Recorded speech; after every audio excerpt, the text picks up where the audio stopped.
Ustaz, mana yang lebih didahulukan, salat tarawih atau baca Al-Quran?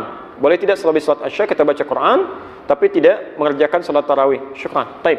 Kalau tidak mengerjakan salat tarawih, dalam arti tidak ditunaikan, itu tidak baik. Karena sunnah itu sangat dianjurkan. Sangat dianjurkan. Pahalanya banyak, tadi kami sudah sebutkan manfaatnya. Bahkan itu disebut oleh Quran sebagai paket pelengkap puasa. Quran surah kedua Al-Baqarah ayat 187. Posisi paling kanan, agak ke bawah. Itu ayat cukup panjang itu ya. Lihat ujung ayatnya. Tsumma atimmus siyama ilal lail. Kemudian sempurnakanlah puasa itu sampai dengan menunaikan ibadah malamnya. Ya. Jadi ibadah malam itu menyempurnakan pahala puasa. Bahkan ada yang menyimpulkan, maaf ya, kalau Anda menunaikan puasa di siang hari, malamnya sengaja tidak tarawih, puasa Anda sah tapi pahalanya nggak sempurna. Pahala tidak sempurna. Di tarawih tetap kerjakan. Ya. Mana yang paling utama, apakah tarawih atau baca Quran? Paling utama itu tarawih. Karena saat Anda tarawih, Anda baca Quran juga. Anda baca Quran juga, imam baca, Anda ikut dapat pahala. Ya. Tapi kalau Anda baca Quran tidak mengerjakan sama sekali tarawih, Anda cuma baca Quran saja. Ya, tidak ada pahala yang lainnya. Kecuali kalau Anda niatkan, misal ba'da Isya saya mau baca Quran dulu, terus tidur malamnya tarawih, itu boleh, sah dilakukan. Ya, baik. Ustaz, bagaimana hukum memakai siwak ketika berpuasa? Ini kaidah biasa, umum, termasuk amalan mustahab dengan catatan. Ya, bahkan Nabi menyampaikan dalam hal ini, laula an asyqa ala ummati la amartuhum bisiwak. Ya, inda kulli shalah. Dalam pembahasan ini Anda bisa lihat di halaman mustahab Kitabus Syam, ya, karangan At-Tarablusi di halaman ke-28. Tentang bab ini di halaman ke-29 paling bawah, nomor 4. Ya. Kitabnya As-Syam. Warnanya putih. Taib ya. Nah, kata Nabi, kalaulah tidak memberatkan kepada umatku, tentu aku akan perintahkan umatku untuk bersiwak setiap kali dia akan salat. Kata para ulama, di siang Ramadan justru dianjurkan amalan mustahab. Ya. Jadi amalan-amalan puasa itu, maaf kalau saya agak cepat, ada yang amalan mujawaz yang dibolehkan, jaizatus syam, ada yang makruhatus syam, makruh dilakukan. Ya. Kalau yang boleh itu artinya nggak ada pahala, nggak ada dosa, bisa dilakukan saja. Ya. Seperti misalnya kumur-kumur saat wudu, ya. Kemudian saat di luar wudu tapi situasi panas luar biasa, ingin kumur-kumur boleh. Ya. Tapi kalau menyengaja kumur-kumur nggak ada alasan, itu makruh hukumnya. Ya, khawatir nanti sebagian air bisa tertelan. Ya. Lak, tiba-tiba ada yang masuk gitu ya. Itu kan masalah. Ya. Time. Termasuk suntik ini, kalau suntik untuk obat, itu jaiz boleh. Ya. Bukan untuk menambah energi ya, bisa suntik vitamin C atau lain itu bukan. Jadi ada penyakit yang memang harus disuntik. Ada insulin, ada macam-macam misalkan, harus diberikan, itu boleh. Tidak membatalkan puasa. Ya. Nah, ada lagi amalan makruh, kalau dilakukan, dosa sih tidak, cuman Allah nggak suka. Ya, Nabi tidak suka. Ya, semacam misalnya, maaf, yang masak-masak kebanyakan cium bau masakan, ya, atau banyak mencoba apakah asin atau manis, ya, atau melembutkan makanan untuk baik dengan cara dimasukkan ke mulut, itu makruh masuknya. Nah, ada amalan mustahab, mustahab itu yang sangat dianjurkan, berpahala bila dikerjakan, tapi tidak mengandung dosa bila tertinggalkan. Di antaranya bersiwak, ya. Siwak itu artinya sikat gigi, ya, bersikat gigi. Ya, jadi kayu itu bukan siwak namanya. Kalau kayunya disebut dengan udul arak. Ya, kayu digunakan untuk bersiwak. Ya. Jadi Anda boleh menggunakan itu, boleh menggunakan sikat gigi, tapi yang dianjurkan jangan gunakan pasta-pasta yang sekiranya bisa mengumpulkan ludah. Ya. Jadi kalau misalnya Anda gunakan pasta gigi, ya ludahnya misalnya terlalu banyak terkumpul atau diduga sebagian tersisa akan tertelan, itu makruh hukumnya. Makruh. Ya. Baik.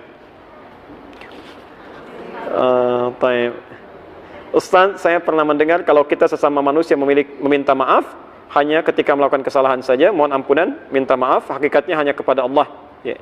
Tobat nasuha dan berniat untuk tidak mengulanginya. Apakah bulan Ramadan ini dijadikan untuk meminta maaf kepada sesama manusia itu diperbolehkan atau bagaimana? Maaf itu bukan hanya Ramadan, setiap waktu. Ya. Kita keluarkan dalilnya. Quran surah ketiga Ali Imran ayat 133 sampai 134. Posisi di mushaf standar paling kanan sebelah atas. Ya. Saya bacakan ayatnya. Wasari'u ila maghfiratin min rabbikum wa jannatin 'arduha as-samawati wal ardu u'iddat lil muttaqin. Wasari'u, dan bergegaslah. Ya, segerakan, jangan tunda. Bergegaslah. Ya. Jadi ada sara'a, ada sa'a, itu beda. Ya. Misal Quran surah ke-62 Jumu'ah ayat Al-Jumu'ah ayat ke-9, paling kiri sebelah atas. Ya ayyuhalladzina amanu idza nudiya lis-sholati min yaumil jumu'ati fas'au. Ya. Di situ fas'au diterjemahkan apa? Bersegeralah. Ya. Jika disuruh untuk menunaikan salat Jumat, bersegeralah, bergegaslah. Nah, ini ada ayat Quran surah 3 Ali Imran 133 bunyinya wasari'u, diterjemahkan dengan yang sama, dan bersegeralah. Apa bedanya? Kalau fas'au dalam konteks Jumat itu artinya bersegera tapi dengan persiapan. Ya, Anda mandi dulu. Jadi kalau sudah tahu hari Jumat, setengah 11 sudah siap-siap. Kalau nggak sempat pulang mandi, kenakan pakaian terbaik. Ibu bantu suaminya. Ya, siapkan pakaiannya. Ya, Masya Allah. Ketemu orang pakai jas, ketemu Allah biasa saja. Ya, gunakan minyak wanginya, kenakan yang terbaik, sampaikan, Pak, doakan kami sekeluarga ya. Di antara duduknya khatib dengan naik lagi khutbah 1-2 ada doa yang sangat terijabah. Titip doa untuk anak-anak kita, si sulung sedang ujian, macam-macam. Dikompak di situ dalam kebaikan. Ya. Tapi kalau wasari'u itu artinya kerjakan bergegas dan nggak perlu siap-siap. Ya, bahkan berpikir pun nggak usah lah, seketika tunaikan. Ya. Di antara yang harus Anda segerakan tanpa persiapan itu beristighfar, memohon ampunan. Termasuk ketika punya salah pada orang lain. Kata Allah, bergegas lakukan. Ya, jadi maaf ya, kalau Anda punya kesalahan siang, jangan menunggu malam untuk tobat. Khawatirnya begitu baru direncanakan, sore meninggal. Ya, segerakan. Jadi sifat itu segerakan. Jadi kalau Anda punya salah sebelum Ramadan, jangan tunggu Ramadan. Karena khawatir malaikat maut datang duluan. Ayo pulang yuk, tapi kamu belum minta maaf, ayo. Kan? Itu bahaya kan kalau begitu tuh. Hati-hati. Ya, jadi nggak usah tunggu Ramadan. Nah, kalau sekarang Anda sadar saat di Ramadan punya salah pada orang, segera minta maaf sekarang. Segera, ya. Bukankah di situ disebutkan, ya wa jannatin arduhas samawati wal ardu uiddatil muttaqin. Ada orang yang seringkali memohon ampunan kepada Allah, mengevaluasi dirinya, kemudian dia bisa masuk surga seluas langit dan bumi. Ya. Ada seorang sahabat hidup di zaman Nabi. Di hadis riwayat di Musannaf Abdul Razzaq, riwayat Imam Malik, nomor hadis 20.559. Ya. Kalau Anda punya kitabnya, jilid yang ke-11, halaman 187. Dari Anas bin Malik. Mungkin di cetakan yang lain bisa berbeda. Ya. Ini yang kami temukan. Saya bacakan hadisnya. Ya. Satu kali Nabi SAW sedang duduk bersama sahabat di Masjid An-Nabawi. Ya. Tiba-tiba beliau berkata begini. Kata Anas bin Malik, فَإِذَا يَقُولْ, tiba-tiba berkata, سَيَطْلُعْ عَلَيْكُمُ الْآنَ مِنْ هَذَا الْفَجِّ رَجُلٌ مِنْ أَهْلِ الْجَنَّةِ. Akan nampak pada kita, pada kalian sekarang, di pintu yang ini, seorang lelaki ahli surga. Fa'idha rajulun min ansarin, tiba-tiba yang masuk seorang lelaki kalangan ansar. Tantasifu lihyatuhu min atharil wudu, janggutnya masih basah dengan air wudu. Tangan kirinya pegang sandal, masuk mengucapkan salam. 3 kali diulang-ulang, 3 hari berturut-turut, orang itu saja yang masuk. Abdullah bin Amr bin As tiba-tiba mengikuti orang itu, menginap di rumahnya sampai 3 malam. Disaksikan malam pertama tahajudnya biasa saja, tidak bangun dia, tidak serajin yang lain. Bacaan Qurannya tidak sebaik Abdullah bin Mas'ud. Ya, besoknya hari ketiga dia tidak puasa, tidak seperti yang lain. Ya. Ketika akan ditinggalkan bertanya, Anda sih punya amalan apa? Sampai disanjung oleh Nabi, ya, sebagai ahli surga. Lihat dengan tawadhunya orang ini berkata, ma illa kama ra'ait. Saya tidak punya amalan istimewa kecuali seperti yang Anda lihat. Illa, kecuali saya hanya membiasakan sebelum saya tidur di malam hari, saya biasakan memohon kepada Allah untuk menghilangkan sifat iri hati dalam diri saya pada nikmat yang Allah berikan pada orang lain, dan memaafkan kesalahan orang yang punya salah pada saya. Anda bisa bayangkan. Ya, ibadah biasa saja, tapi sholat juga, puasa, cuma nggak terlalu sering. Hanya punya keistimewaan, menghilangkan sifat iri hati pada orang dan memaafkan kesalahan orang. Kata Nabi, ahli surga itu. Ahli surga. Ya. Maka coba kita cek sampai hari ini. Ya, kira-kira, jangan-jangan ibadah ritualnya rajin, sholatnya bagus, puasanya Masya Allah, tapi dengan orang tua belum baik, dengan tetangga belum baik, bahkan di rumah belum baik, kan? Ada celah pada orang lain, ada kata-kata yang belum dengan kelembutan. Kan tidak masuk akal, orang sholat semakin jadi keras. Ya, lisannya semakin kacau, itu tidak bagus. Ya, orang ibadah itu pasti lebih lembut, lebih baik, tipikalnya baik. Ya, coba dicek. Jangan-jangan kita diberikan kesempatan untuk mengevaluasi itu. Makanya kalimat Qur'annya la'allakum tattaqun. Ingat, ini saya berikan satu informasi ya. Kalimat takwanya ini diungkapkan dengan kata tattaqun. Terulang sebanyak 19 kali di Quran. Ya. Semoga dengan puasa itu orang-orang puasa bisa takwa. Takwa itu semua kalimatnya terulang 115 kali di Quran, umumnya terbagi 2. Satu berbentuk ibadah ritual, ya. Al-Baqarah ayat 2 sampai dengan 4 itu. Dzalikal kitabu la raiba fihi hudal lil muttaqin. Apa amalannya muttaqin itu? Alladzina bil ghaib wa yuqimuna shalah wa mimma razaqnahum yunfiqun walladzina yu'minuna bima unzila ilaik, ya, wa ma unzila min qablik wa bil akhirati hum yuqinun. Rajin salat, rajin baca Quran, rajin infak. Jadi kita saat puasa dilatih itu.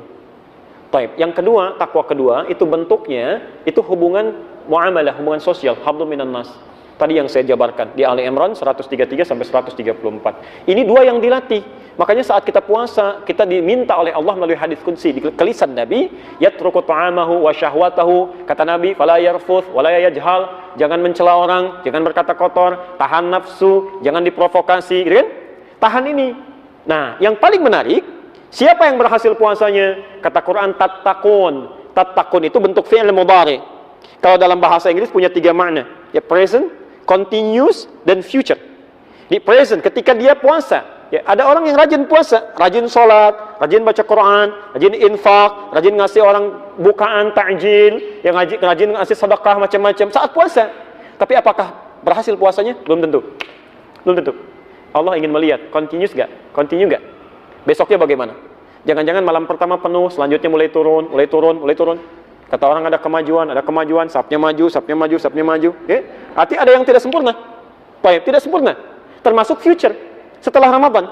Jadi kalau Anda ingin mengukur kesempurnaan ibadah puasa, nanti setelah Ramadan, bukan sekarang. Kalau sekarang yang lain juga bisa ikutan. Yang gak pernah ke masjid, bisa ke masjid. Yang tidak baca Quran, jarang baca Quran, bisa, Masya Allah, bisa khatam itu. Ya, bisa 1 juz per malam. Nanti setelah Ramadan, kelihatan gak? Makanya tattaqun. Dan Allah bisa menutup ayat ini langsung dengan mengatakan, kama kutiba 'alal ladzina min qablikum tattaqun, bisa begitu. Tapi ternyata diawali dengan kata la'allakum.